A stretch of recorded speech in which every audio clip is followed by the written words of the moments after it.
seja bem-vindo.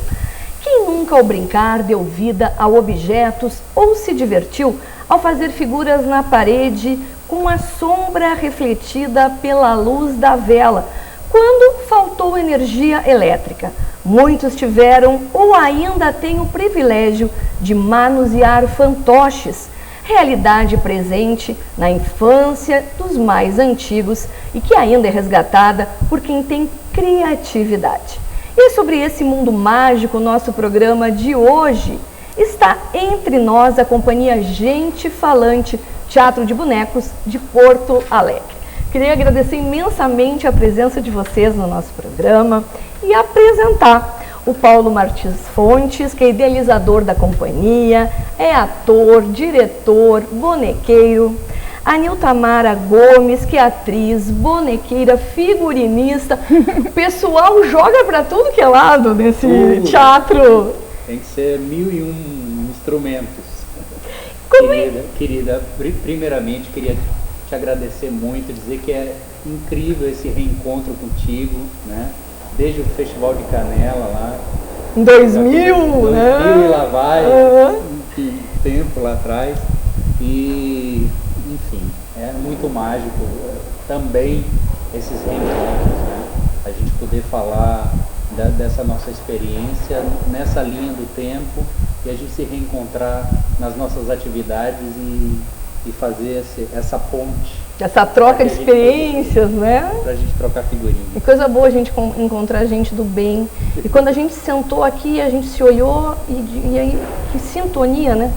Todos de branco, paz, né? Uma energia boa, que é o que a gente precisa nesses tempos, né? E da onde que surge então? Porque eu fiquei muito curiosa quando a gente conversou antes de começar o programa. Em primeiro lugar, Paulo, essa paixão, da onde que vem esse teu fascínio por o teatro, por os bonecos, pelo manuseio, pela manipulação? Quando é que tu encontras isso na tua vida? Pois é, isso é um fato muito importante, né? Que as pessoas não imaginam como o estímulo dos pais é importante para a nossa formação futura, né?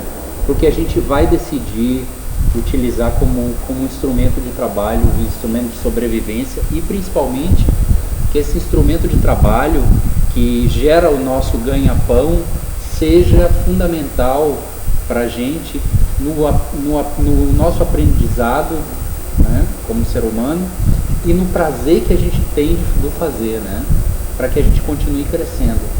É importantíssimo a gente ter prazer com as coisas. Então, essa paixão pelo teatro de formas animadas, ela surgiu lá na infância, pelo estímulo. Eu tinha um pai que era artista plástico e que tinha muita habilidade com as mãos, era desenhista, né? Trabalhava muito com quadrinhos, né? Enfim, ele era isso lá em Salvador. Lá em Salvador. Até porque quem está te escutando já viu que mesmo tu morando em Porto Alegre, o sotaque continua, né? Tu não é daqui. Eu sou baiúcho. Baiúcho. Isso tudo em Salvador na tua infância. Salvador na minha infância. Meu pai era um grande estimulador, então essa motricidade que eu tenho com as formas animadas, né? Essa habilidade com as mãos e esse reflexo com o olhar e com a atenção diante dessas coisas que eu estou manipulando, isso foi estimulado na infância. Meu pai me trazia diariamente coisas novas para que eu pudesse cortar, montar, colar, desenhar. Então ele foi um grande estimulador na infância, né? Minha mãe também, né? Minha mãe me estimulava muito para música e literatura. Então isso foi fundamental para eu poder ter um olhar muito diferenciado para a arte. Tá, mas e aí, até então, tudo bem. Tudo bem. Mas e como é que vem ali a paixão pelos bonecos? Tu lembra tu deve ter sido também da época do Muppet Show. Claro, claro. Do Vila César. Também, então, toda obras-primas, né? Pelas formas animadas que apareciam, né, nesses programas, né? Para mim, eu tinha um diferencial que eu achava elas terríveis. Eu tinha medo daquelas figuras que apareciam. Eu imaginava como criança, se um dia eu topasse com uma coisa daquela no meio da rua, qual seria a minha reação, entendeu? De tão verdadeiro que tu achavas, É. tão real. Até o momento que meu pai me levou para ver uma companhia de marionetes da Itália, que estava fazendo uma turnê pelo Brasil, e no final do espetáculo, eu muito impressionado com aquelas figuras que estavam ali, tinha inclusive um diabo, né, na trama, né? Eles abriram um precedente para algumas crianças verem os bastidores.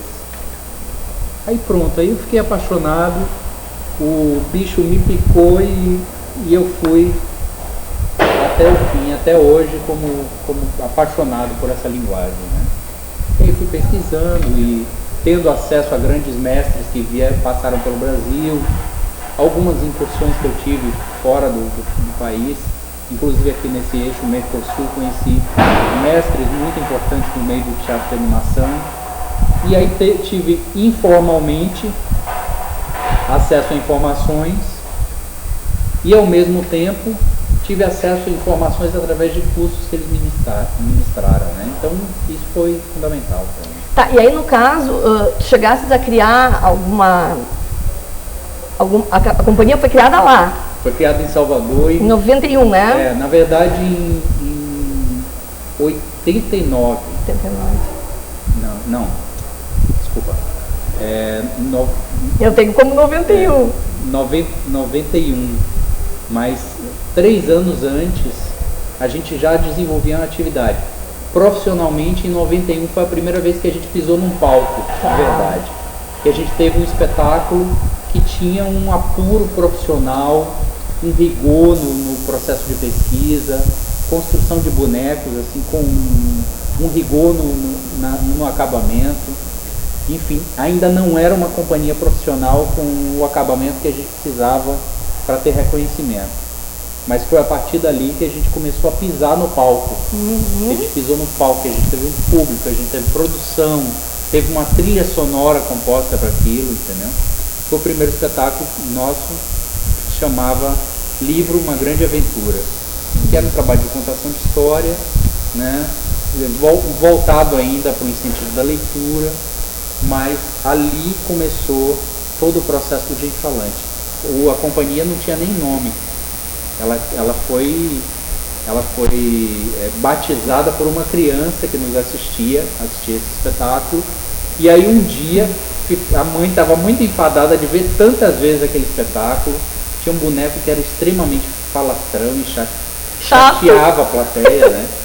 E aí ela disse: não te trago mais para ver esses bonecos falam demais. E ela disse: mãe, me traz para ver essa gente falante. E aí ficou. E vocês encenando e escutaram. A gente escutou da cena. Imagina o que era a educação da plateia para estar fazendo intervenção e falando no meio da apresentação, né? Sim. Enfim, tem todo um processo de educação de público também nisso. Uhum. O público que eu trabalhava era um público dentro de uma biblioteca, que era a Biblioteca Monteiro Lobato, que tinha um trabalho dirigido para a arte dedicada ao público infantil. Enfim, e tudo começou ali, em Salvador. E aí tu vieste parar em Porto Alegre como? Em 1996, eu tive a oportunidade de vir a Canela, no Festival Internacional de Teatro de Bonecos, que era considerada na época a meca do teatro de formas animadas. Eu sempre falo teatro de formas animadas porque é a nomenclatura mais moderna para esse tipo de linguagem, né? Que a gente conhece tradicionalmente como teatro de bonecos. Então a Ana Maria Amaral criou essa nomenclatura porque aí resume o teatro de bonecos, né? Não como uma coisa só, mas tem várias outras categorias.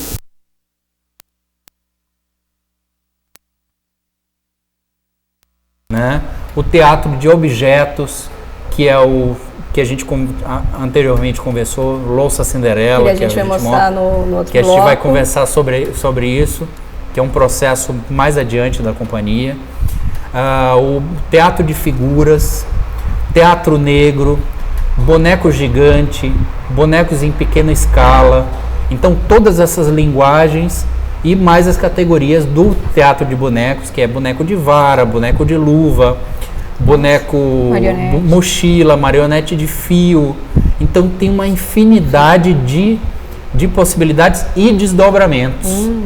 E mais outras coisas que o mundo moderno está trazendo para a gente. Sim, e que vêm sendo criadas, né, há todo tempo. Que são chamados metabonecos.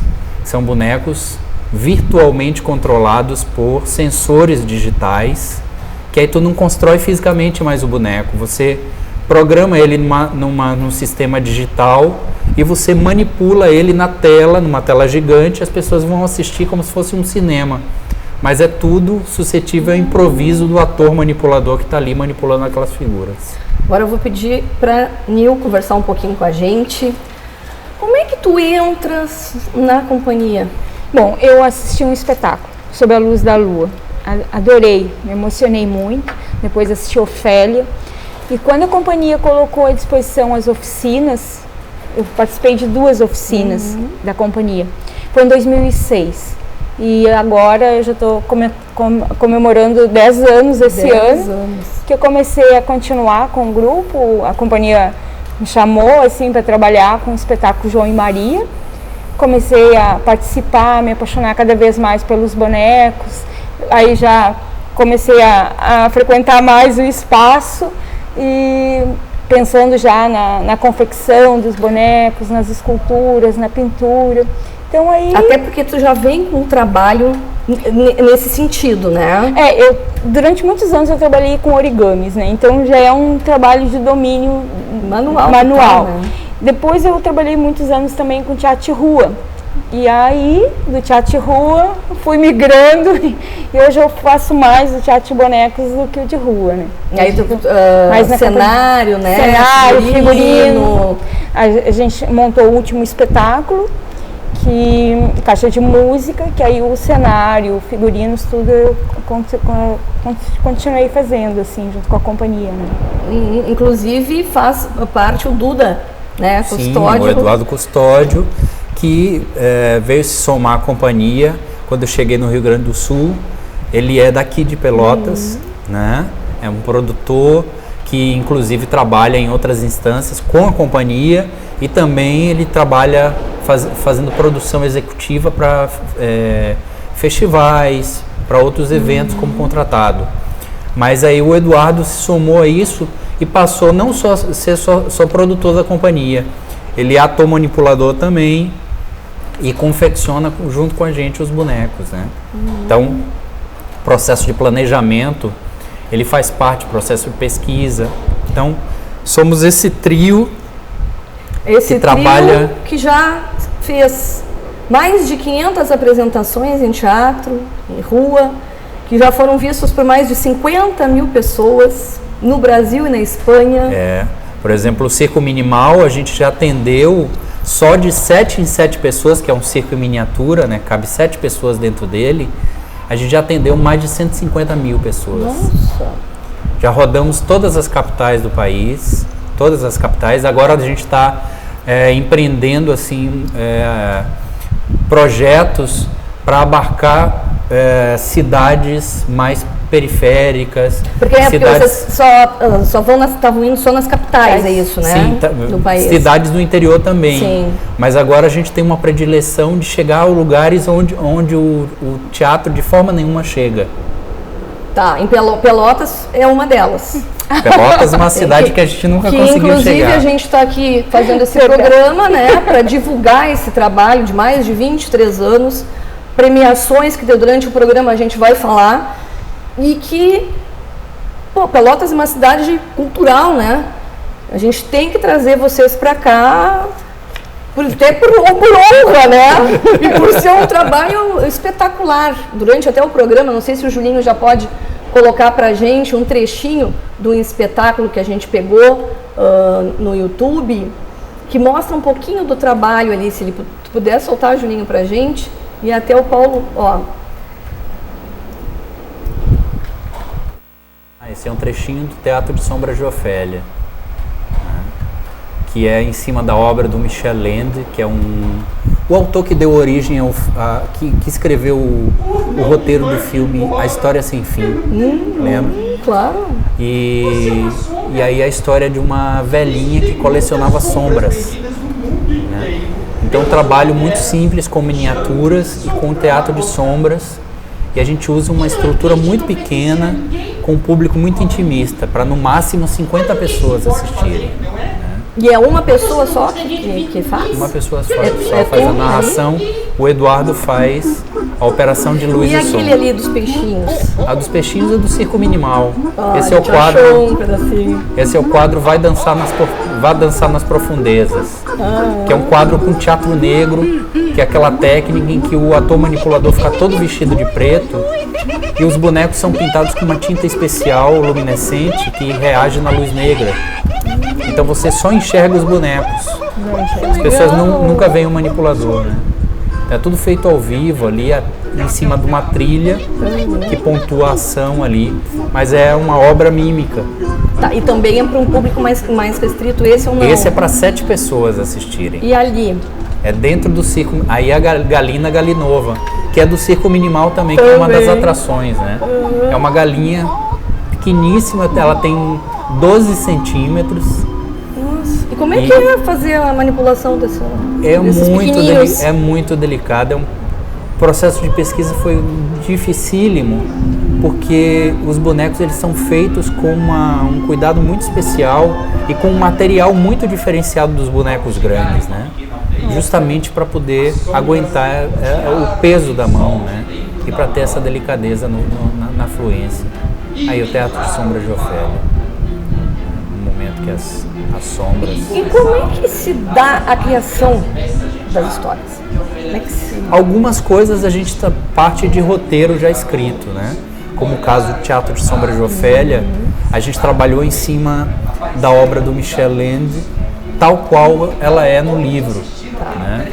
É a história de uma velhinha que colecionava sombras e que aí as pessoas começam a se incomodar porque ela começa a colher as sombras e ela fica com muitas sombras ao invés de uma só e as pessoas dizem, essa velha tem alguma coisa errada aí. Aí ela, para não falarem mal dela, ela é uma pessoa de teatro, ela passa a guardar as sombras dentro da bolsa durante o dia e de noite ela soltava as sombras do quarto e ensinava para ela os grandes textos de teatro, os clássicos, né? Shakespeare, enfim, o Lorca, os grandes textos tradicionais conhecidos do teatro clássico. E aí ela acaba montando uma companhia de teatro de sombras.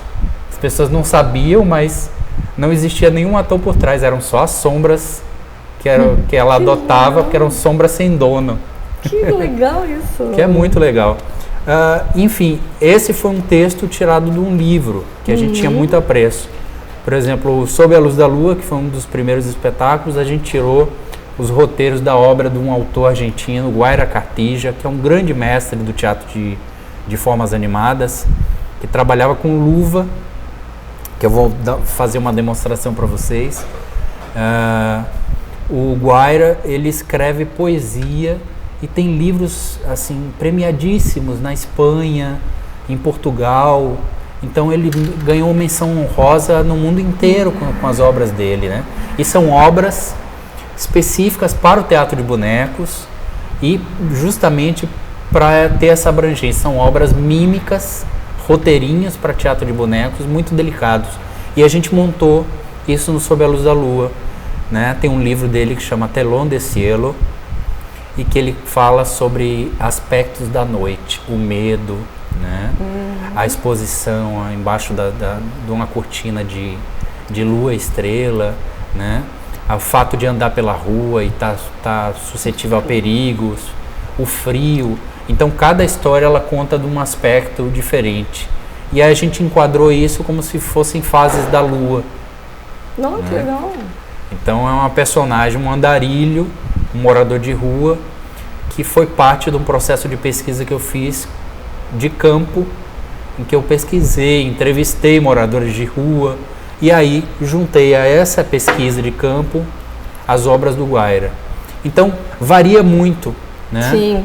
Por exemplo, Louça Cinderela, que é um projeto mais novo, a gente já alçou voos maiores, a gente começou a criar a partir de roteiros nossos. Tá. Então é um roteiro criado por nós, a partir de uma obra muito conhecida, clássica, que é a Cinderela, que é a Gata Borralheira, né? E aí a gente adaptou para essa linguagem do teatro de objetos. Que a gente vai falar no Que a outro gente vai bloco. falar. Perguntar para a Nil assim, como é que é... Eu não sei se pode... Eu acho que pode ser chamada...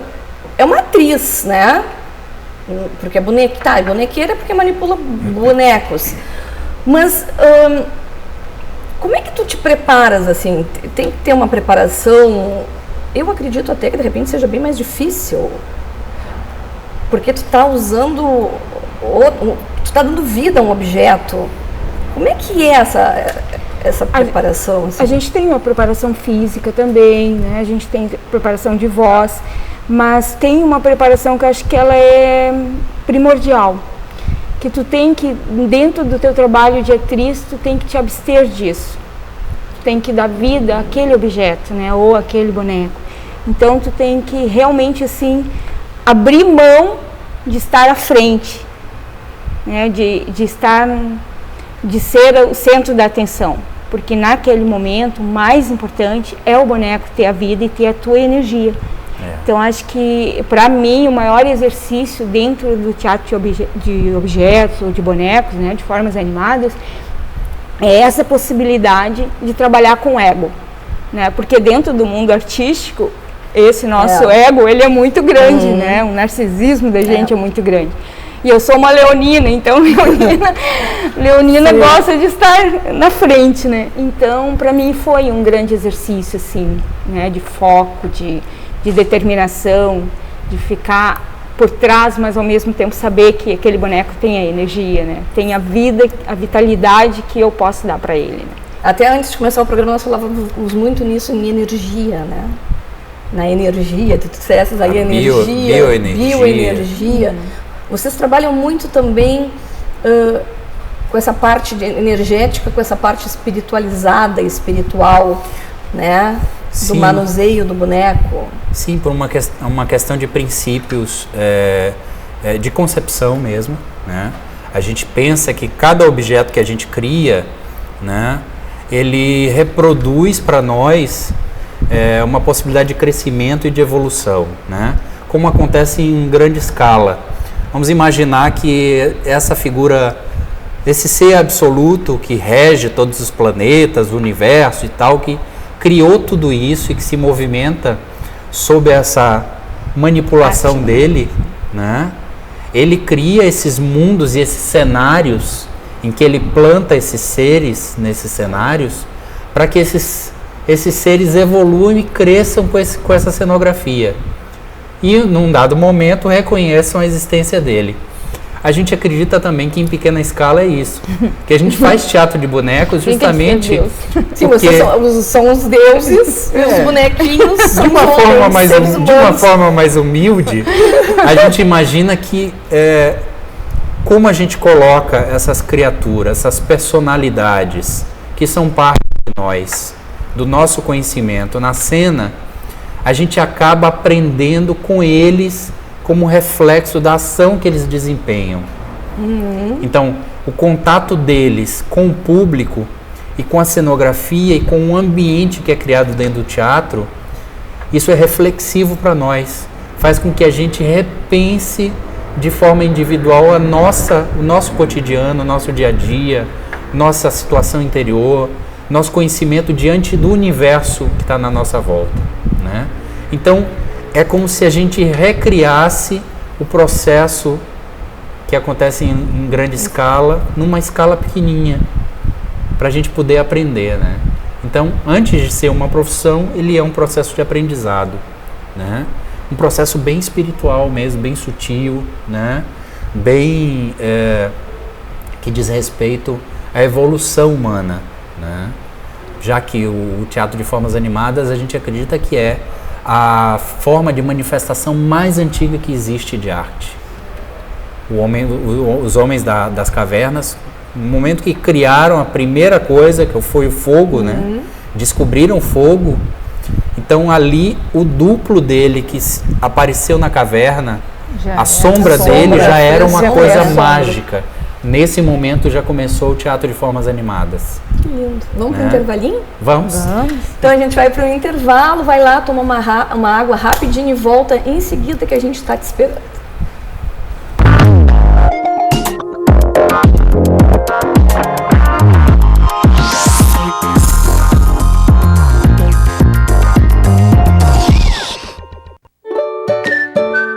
Combina com café, com chocolate, com frutas. Combina com muita coisa gostosa. Leite Dambi Consulate, a combinação perfeita de sabor e qualidade. Dambi Consulate, combina com você, com a sua saúde e com a sua vida.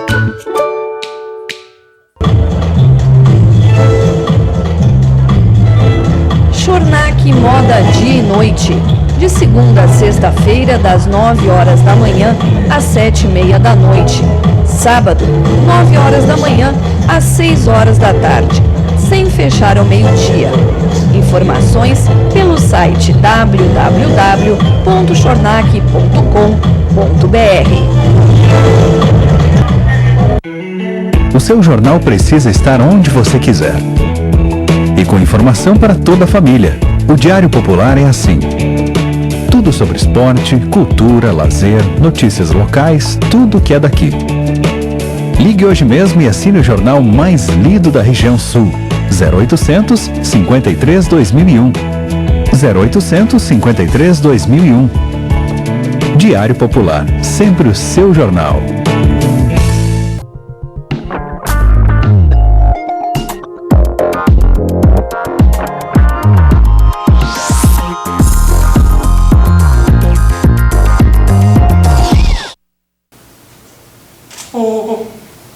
Minha amada deixou seu porta-chazinho. Vocês pensam que o príncipe comparou aquela essência com a essência de todas as princesas que haviam no reino? Claro que não. Os contos de fada hoje em dia são muito mais objetivos. Logo ele encontrou Cinderela, porque Cinderela tinha uma essência muito especial. Era uma essência rara e simples. Raridade e simplicidade são atributos muito especiais para uma grande rainha.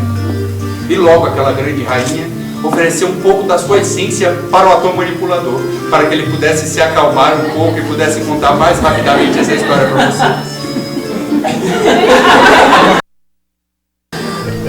A gente já se divertiu aqui nesse trecho e já dá para ver o que deve ser o restante da obra, né? Nossa Cinderela é diversão pura. E por isso mesmo, ele veio para a história da gente, né? A gente está se contaminando cada vez mais com o prazer de estar trabalhando com isso. Então, ele faz parte já de um processo de pesquisa de linguagem, né? De uma linguagem que é a mais contemporânea de todas, que chama teatro de objetos, né? E qual é a criança que não brincou com objetos na infância, né? Então, um grupo de loucos, né, que faziam teatro de formas animadas na Europa, principalmente um grupo que se destacou que chamava Teatro de Cuisine, ou Teatro de Cozinha, porque eles usavam utensílios domésticos de cozinha para contar dramas familiares da época.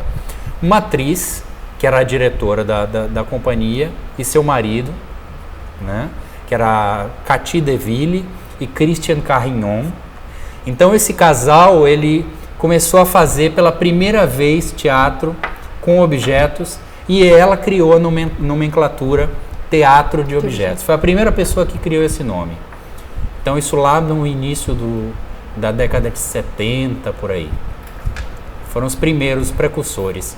Então é a linguagem mais nova que existe do teatro de animação. E a gente se apaixonou perdidamente por isso, porque remete justamente a essa infância de onde veio a origem da companhia, né?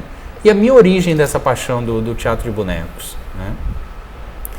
Que é pegar um objeto, estudar a origem dele, de onde ele veio, para que ele foi feito, qual é a função cotidiana dele, diária, né? E a trajetória dele no tempo. Se ele é um copo antigo, se ele é um copo que tem um estilo, esse é um copo com muito estilo, né? Então iria certamente para o Lossa Cinderela. Então, o copo... Então, todo esse estudo que a gente faz, utilizando o objeto como ele veio da fábrica, sem nenhuma intervenção plástica, assim, sem interferir plasticamente nele, sem pintar, lisinho, assim, pegou da prateleira na loja, como veio da fábrica, coloca na cena. E aí o que é que a gente faz? Transforma ele poeticamente. Xícara, o que é que remete? Fragilidade, delicadeza, beleza, atributos de uma mulher muito feminina, né? Tudo que a Cinderela possa ter, né? As outras xícaras muito sofisticadas, belas, né, pomposas, as outras princesas, né? Cinderela não, uma xícara muito simples, uma xícara cotidiana que você tira de uma prateleira qualquer, de um bazar que a gente conheça, comum, né? Que é como nós, né? Com poucos atributos, às vezes de beleza física ou de situação de aparência, mas com conteúdo primoroso, né? O chazinho que está lá dentro, que depois a gente serve para a plateia. Pois é, vocês confraternizam com no com final a gente está montando ao longo, enquanto a gente conta, uma bela mesa do chá das 5. E depois vou te contar por quê, né? Conta já agora. Por que o chá das 5? Chá das 5 porque é herança afetiva que eu trouxe da minha infância também, né? Esse espetáculo ele é todo em homenagem à minha avó, Dona Elza, né? Que veio da Inglaterra, né? E que chegou aqui no Brasil e se apaixonou por um afrodescendente, filho de um casal africano, né? Enfim, foi uma pessoa incrível, né? E que ela tinha por hábito manter a tradição do chá das 5 com a família na volta da mesa para comerem juntos e para ela mapear qual era a situação da família, né? Se estavam como matriarca, assim, a matriarca que controlava tudo, né? Então é uma homenagem para ela, a afeição que ela tinha por mim, todas as coisas que ela costumava fazer, né? Tem uma cena muito que foi concebida a partir de uma imagem que eu me lembro da infância dela, ela com uma torta enorme e ela polvilhando açúcar em cima daquela torta de chocolate, assim, e ela dizia, olha a neve caindo. Que amor. E a gente criou no Louça Cinderela a casinha da Cinderela, que é uma cuca, e eu polvilhando açúcar, que a gente fala sobre a noite de solidão e frio, né?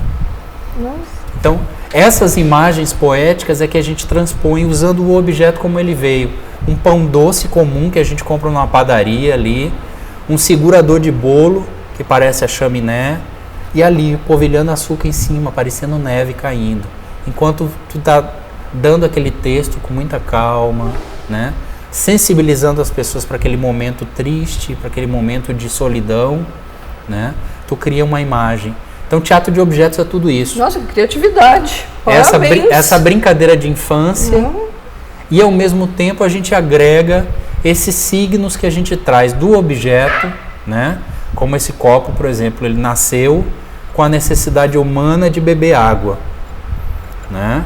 De colocar as mãos em concha. Então, um homem descobriu um dia que essa água, ela vertia pelos dedos, e aí ele perdia muito da absorção da água. Aí ele acabou criando um mecanismo, um instrumento que guardava a água ali, que não escapava, né? Que ele podia manter a água ali. E aí foi evoluindo e tal. Então, isso tudo a gente vai usando na cena como um instrumento para sensibilizar as pessoas e para trabalhar a memória, não só a memória que as pessoas têm em relação aos objetos, em relação ao funcional que eles têm, do beber, bater claras de neve ou polvilhar açúcar, mas também a memória afetiva que tu tem, as suas lembranças de infância, de quando você brincava com isso, né? Com os objetos e coisas que você se lembra da sua relação, da sua família em relação a esses objetos. Então, é um processo muito mais complexo do que o teatro de bonecos tradicional, né? Porque ele mexe com vários elementos assim muito complicados de você tramar para fazer a dramaturgia do espetáculo. E é só, no caso, é só tu como ator? Eu como narrador, Tu narras? o Eduardo faz contra-regragem e atua também em alguns momentos e opera a luz ao mesmo tempo. Nossa, Então somos em dois. sensacional. Tá, e agora as pessoas aí do outro lado devem estar se perguntando, tanto pela TV quanto pela internet, né? Que a gente entra tanto pela TV quanto pela internet. Não precisa estar aqui em Pelotas, nem ser assinante da Blue, que pelo nosso site, o www.tvcidadepelotas.com.br, nos assistem. Então não tem desculpa. As pessoas desde o início do programa devem estar se perguntando, mas o que o entrevistado... Aí, ó, tá aparecendo no nosso site. O que o entrevistado, o que o Paulo carrega na mão? Desde que ele chegou, ele entrou já, né, com um objeto na mão. E aí eu gostaria de que tu mostrasses, explicasses o que é esse objeto, que inclusive foi confeccionado justamente para vir para o programa, né? Sim, foi uma improvisação, né? Que assim, o boneco pra gente é uma coisa essencial. Mas a gente está uma viagem de diversão e férias. A gente pegou para o trabalho agora? Pegou para o trabalho. Então, peguei materiais muito simples, que uma bola de isopor, que a gente pode ver, com umas ranhuras, que foi feito com estilete, uma pequena lixa, e um rolinho de papel higiênico. Imagina. Aquele rolinho que sobra, que a gente bota fora, né?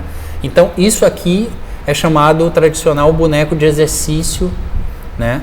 Para uma das categorias do teatro de bonecos, se chama boneco de luva. Ou como a gente conhece, que tu falou no começo lá, fantoche, né? Que vem da palavra fantocchio, né? Que é uma terminologia que lembra criança pequena, né? No italiano, né? E que eles faziam uma semelhança daqueles bonecos que estavam na cena ali, as crianças pequenininhas, né? Pelo andar, pelo bracinho curtinho que ele tem. Então, esse é um tipo de boneco tradicional chamado luva francesa. Até para o Zé poder pegar aqui, ó, nessa câmera aqui, ó. Para ele, mais embaixo, Zé. Para aí tu poder manusear. Fica aí que ele vai procurar ali a tua mão para tu poder manusear. O boneco tradicional brasileiro, chamado mamulengo, que também vem de mão molenga, né? Uma corruptela, né? Ele usa essa configuração, né? A cabeça do boneco com o indicador, o anular e o polegar são as mãos. E esse boneco francês, ele tem muito mais possibilidades, porque ele usa o indicador e o anular como movimentação da cabeça. Então, você introduz os dois, né, no eixo da cabeça e tu tem a possibilidade de giro da cabeça desse boneco para a busca do foco, né? Os outros dois dedos, que vão no lado direito, a mão direita e o polegar com a mão esquerda, né? Os dois juntos. Então, com isso você faz uma reprodução anatômica da estrutura física humana, né? Cintura, pescoço, cabeça, né? Então, são as segmentações que a gente faz como um trabalho de ator, né? Em que a gente reproduz na cena como você vai construir a tua partitura de ações. Então, vou baixar a minha cintura e pegar um objeto no chão. Então, no boneco a mesma coisa, a gente reproduz a cintura, as mãos estendidas, pegando o objeto, olhando, né? Investigando, cheirando, olhando na volta, arremessando o objeto e caminhando, né? E as várias modalidades dentro são os tipos, né? Que aí tu pode desenvolver dentro dessa linguagem.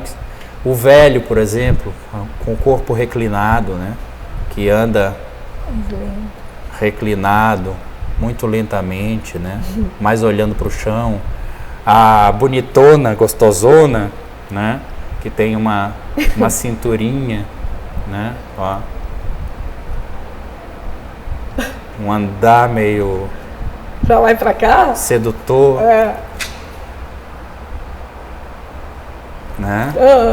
O gurizinho que anda muito agitado, né? Olhando para tudo quanto é lado. que observa tudo, toca em tudo, né? Então, essas associações a gente faz o tempo inteiro enquanto a gente está construindo a personagem. E esse manusear de dedos, onde vocês aprendem? Essa destreza, ela vem com o contato com grandes mestres. Porque como a gente não tem ainda uma escola formal de treinamento de teatro de marionetes, para o teatro de marionetes, por exemplo, a formação de atores, ela não inclui, infelizmente, ainda não tem uma cadeira especial. Tem algumas universidades que têm, mas ainda é muito incipiente. Uma cadeira especial para o teatro de formas animadas, que é uma das categorias do teatro, né? Que é o que a Nilta estava falando anteriormente. O fato da gente ter uma ideia equivocada de que o teatro de formas animadas ou o teatro de bonecos não precisa ter experiência de ator.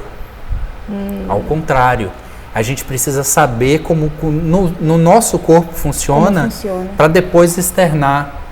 É como se a gente se desdobrasse do nosso corpo, né? O que a gente sabe que a gente vai fazer na cena, a gente faz com o boneco, igual, reproduzindo o nosso corpo. Acredito que é muito mais complexo. E aí, por isso que vocês vão iniciar uma oficina? Exatamente. É uma oficina que chama Construção da Forma e do Movimento, né? Que ela prevê, inclusive, escultura, o boneco esculturalmente, planejado na planta baixa, né? Desenhado em perfil e frontal, depois para escultura em argila, depois o tratamento de superfície e o acabamento em pintura, né? Figurino. A gente vai todas as etapas até a ação física e preparação corporal do ator manipulador para poder ele se preparar fisicamente e acionar as musculaturas que estão adormecidas. Né? Tá, e essa oficina é em Porto Alegre? Ela é em Porto Alegre. A gente, pela primeira vez, a gente vai agora na segunda quinzena de fevereiro, a gente vai abrir o ateliê Gente Falante para essa oficina. Legal. Ele até então, ele foi um espaço só reservado para nós, né? Para a equipe de trabalho da companhia, para os ensaios e tal, confecção, montagem. A gente tem estreado, inclusive, feito as pré-estreias lá dentro, né? Da nossa salinha de ensaio. Agora vai ter essa oficina. Então é a primeira vez que esse espaço, Gente Falante, ali, ele passa a ser uma escola mesmo. Que legal. E é para pessoas que já têm alguma experiência? Não. Do zero? As pessoas podem partir do zero, elas podem ter uma predileção por teatro, elas podem ter uma experiência de dança, elas podem ter experiência em artes plásticas, música, dança. A gente acredita que qualquer habilidade que ele tenha, ele pode trazer para dentro dessa experiência do teatro de formas animadas. Que é uma outra coisa que a gente acha fundamental, é estabelecer pontes entre as áreas das artes. Né? Sim, porque elas não são estanques, né? As artes plásticas também é muito importante, né? Sim, é toda a confecção dos bonecos,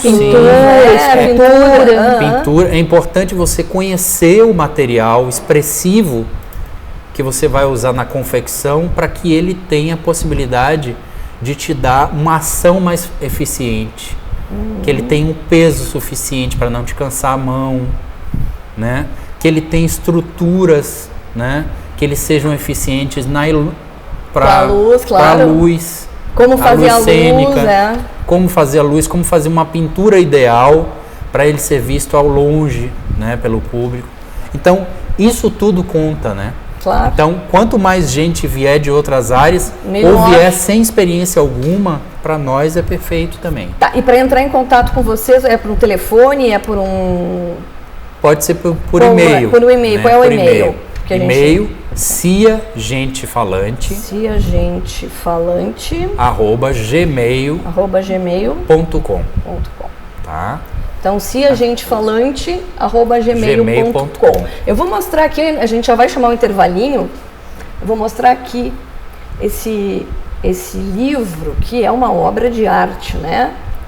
Esse livro aqui, que é uma obra de arte, que conta a história de vocês, né? Nesses mais de 20 anos A gente faz 25 agora, 25 em agosto anos, de né? 2016 a gente faz 15 anos, 25 Ó, anos. a gente caiu bem aqui no ET. A gente pode falar do ETzinho aqui no outro bloco? Pode. Tá. É o Sidério. Tá, então a gente vai falar do Sidério no outro bloco, no último bloco do programa, e falar um pouco mais com esses artistas do Companhia Gente Falante de Porto Alegre. Vai lá e volta já já.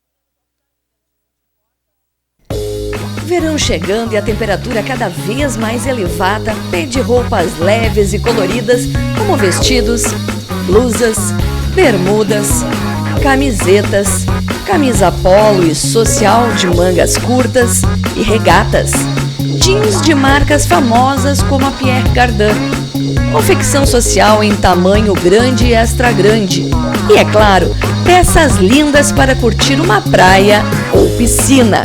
Isso mesmo, a Casa Blumenau tem produtos variados e de qualidade que você nem imagina e os preços são imbatíveis. Referência na comercialização de tapetes para qualquer ambiente, sala de estar, quartos, entrada de residências, conjunto para banheiros, trilhos, além de roupas de cama das melhores marcas e confeccionadas com diferentes materiais. A Casa Blumenau também se destaca em Pelotas e na região pelos tecidos, para todos os gostos e com lindas estampas.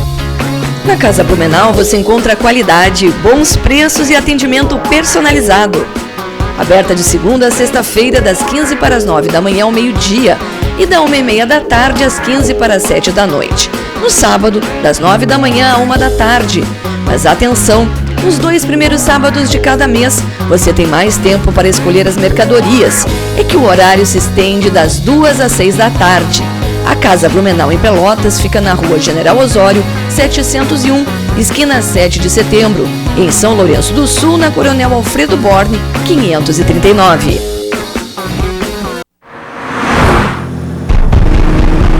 Você ouviu isso? Caramba! Owen Wilson! Sorry, I can explain. There's been a big misunderstanding.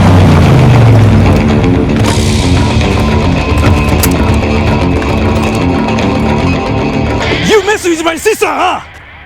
Get him! Whoa, whoa, whoa, whoa. Whoa, whoa, whoa. Let me handle this. Your sister? No. He messed with his mother. And picture this, his grandmother, too. Disgusting. You got have it. That was a close one. Thank you. Nada abala a confiança de quem estuda no CCAA. ¿Dónde está el canalla? Another misunderstanding? ¿Dónde está el canalla?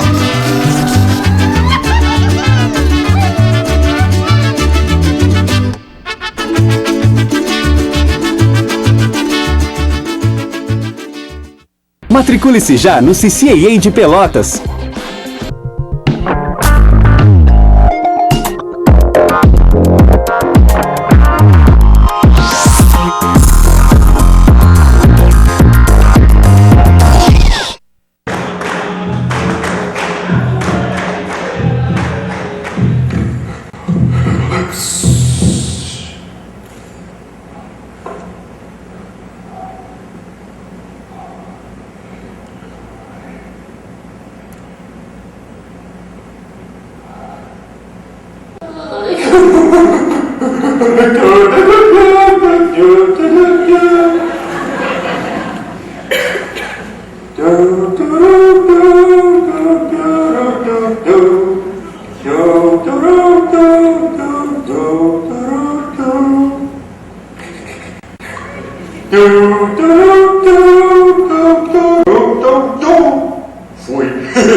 A gente ri, né?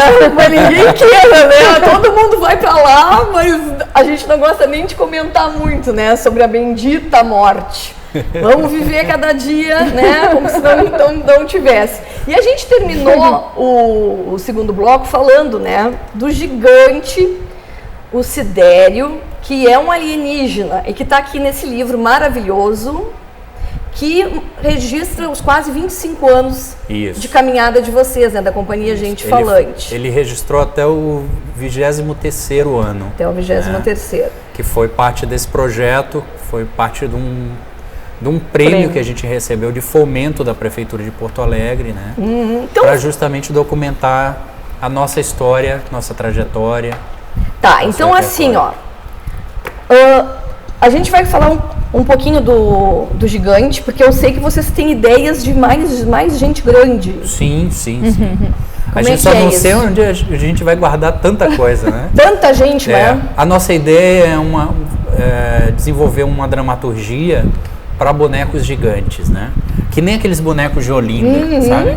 Só que bem diferenciados. Alguns a gente fica por dentro, outros a gente manipula com varas. Algumas coisas com trucagem de luz negra, né? Que tu só enxerga o boneco transitando no espaço, flutuando, né? Então, essas figuras são muito instigantes. Então, um projeto nosso que a gente tem, que está engavetado há anos e que a gente está aprimorando o nosso conhecimento para poder executar ele, que é um projeto que chama Deuses, Espaçonaves e Terra, e que o Sidério foi a primeira experiência, né? Extraterrestre. Extraterrestre. São seres extraterrestres que vêm nos visitar para ver como é que os filhos deles estão se comportando. Né? E tem, assim, já uma data, tipo uma perspectiva de... Tem. Mais ou menos, tem. Meio do ano, fim do ano... A gente está projetando para 2017, a conclusão desse espetáculo grandão, né? Mas ele está sendo estudado já há muito tempo.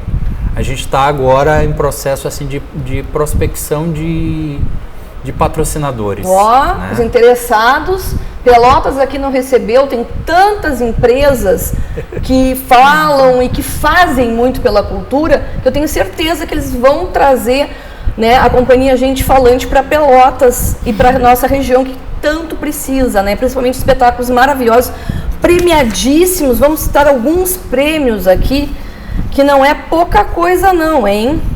Deixa eu ver aqui.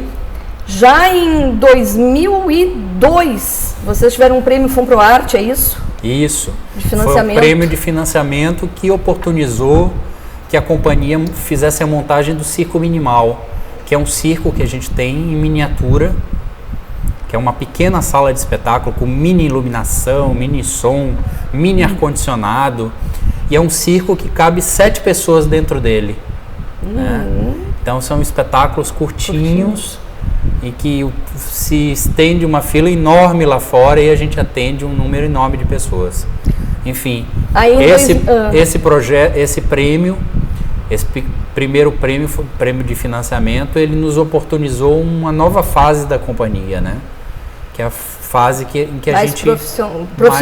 Mais profissional. Aí os guris estão me dando um tempo, que falta muito pouco. Então aí em 2003 vem o prêmio Tibiquera, né? É um prêmio de reconhecimento, assim, pela produção, né, do espetáculo Circo Minimal, que é um reconhecimento da prefeitura, dos órgãos da Prefeitura de Porto Alegre, ligados à cultura. Né? Em 2005, o FUNPROARTE de financiamento de circulação na periferia. Isso, foi o Teatro de Sombra de Ofélia, que a gente fez uma circulação por toda a zona periférica da cidade de Porto Alegre, em lugares onde não tinha acesso a teatro, onde não vai a produção cultural do centro da cidade, né? E aí a gente recebeu um prêmio para poder circular com um espetáculo nosso. 2006, prêmio Quero Quero. Que é outro prêmio do SATED, né, da Assembleia Legislativa. Assembleia, que é um prêmio do Sindicato dos Artistas e Técnicos de Porto Alegre, do Rio Grande do Sul, né, que nos premiaram pelo espetáculo Teatro de Sombra de Ofélia, que além de ter feito essa grande circulação e tal, teve uma participação muito expressiva no meio teatral e tal, e aí foi reconhecido pelo sindicato. E 2 indicações como melhor espetáculo infantil e direção para o João e Maria, também no Tibiquera. E mais adiante também o Louça Cinderela foi indicado a 7 prêmios. Nossa. E arrebatou melhor cenografia, melhor iluminação, e pela primeira vez no Rio Grande do Sul um bonequeiro recebeu o prêmio melhor ator. Nossa, que parabéns, gente. Então nós bonequeiros assim comemoramos não só aquela qualificação, mas a questão de reconhecer no ator bonequeiro a preparação de ator. Nossa. Pela primeira vez aconteceu isso. Parabéns, assim, olha, e eu sei que vocês têm um outro projeto que é a Caixa Preta, né? Caixinha Lambi-Lambi, que aí fala rapidinho pra gente, se a gente conseguir, assim. Bom, a Caixinha Lambi-Lambi é a oportunidade de o espectador sozinho assistir um espetáculo para ele. É um teatro em miniatura, os bonecos são em miniatura, tem a iluminação, tem a cenografia, tem um espetáculo todo pequenininho. E a caixinha de Lambi-Lambi é aquelas caixinhas, o fotógrafo que colocava na cabeça, né? Inspirado naquelas máquinas Lambi-Lambi de praça. Que você lambia o diapositivo para revelar a foto. Então, né? o ator coloca ali, fica manuseando eles. Fica manuseando os pequenos bonecos. E aí o espectador fica do outro lado da caixinha olhando por uma abertura. E ele coloca os fones, porque também consegue se desligar do que está ao seu redor. Então é um espetáculo exclusivo para ele. Aquela pessoa. E o que é importante, como ele é feito em praças, ruas, né? Então tu consegue interferir naquele dia a dia daquela pessoa. Ela está passando e são espetáculos curtos. Tem 2 minutos, alguns, né? Eu estou montando um que é com 2 minutos e 30 segundos. Então. E os bonequinhos, pelo que vocês me disseram, é o tamanho de uma unha? 5 centímetros. Alguns, assim, com o tamanho de uma cabeça de alfinete. Que é para você enxergar bem de pertinho. Bem espiadinho. Né? Então... São dramaturgias muito curtinhas. Assim. A gente teria que fazer milhões de programas e eu tenho certeza que vocês vão voltar aqui com o espetáculo que nós vamos mostrar o espetáculo. Gratidão. Eu agradeço de coração por vocês terem estado aqui. Viu? E assim, para mim foi um privilégio mesmo ter reencontrado vocês. Idem.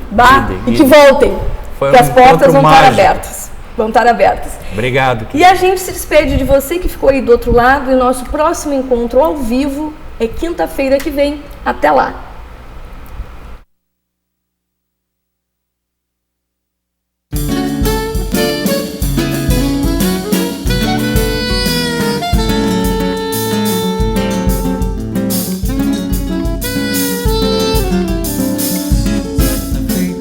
Um índio guarani gostou da prenda com cheiro de açaí. Não foi sincera a Cinderela e respondeu: bem capaz, bem capaz,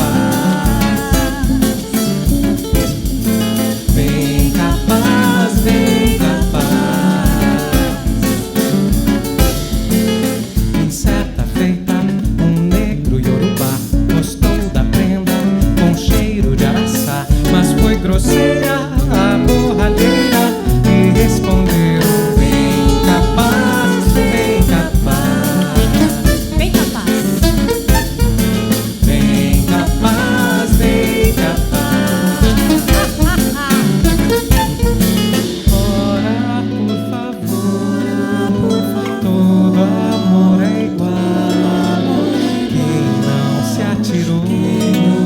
Não sabe o que é voar.